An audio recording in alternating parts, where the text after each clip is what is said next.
Hi guys, मैं इसके बारे में बोल रहा था। घर में तो सब खाते हैं, यहाँ पर मज़ा है खाने का और स्पेशली चाय। आप वेदर देखिए, बारिश हो रहा है, ब्यूटीफुल वेदर। इतने दूर से आया हूँ मैं यहाँ पर ही खाने बस।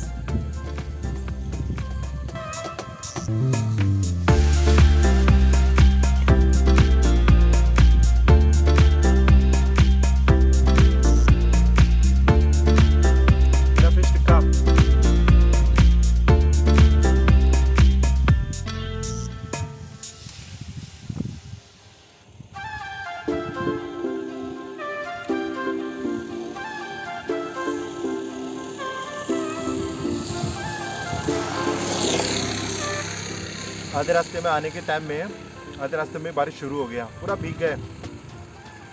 पर कोई बात नहीं, ये वेदर के लिए तो कुछ भी चलेगा।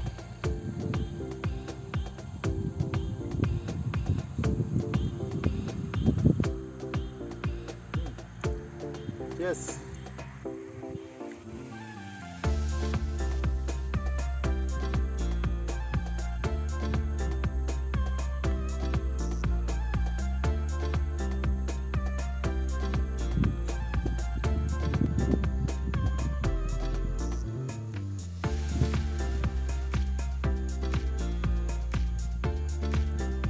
वेदर इतना अच्छा और फिश पकौड़ा बारिश के मौसम में फेमस। पकौड़ा तो चाय फेमस होता है।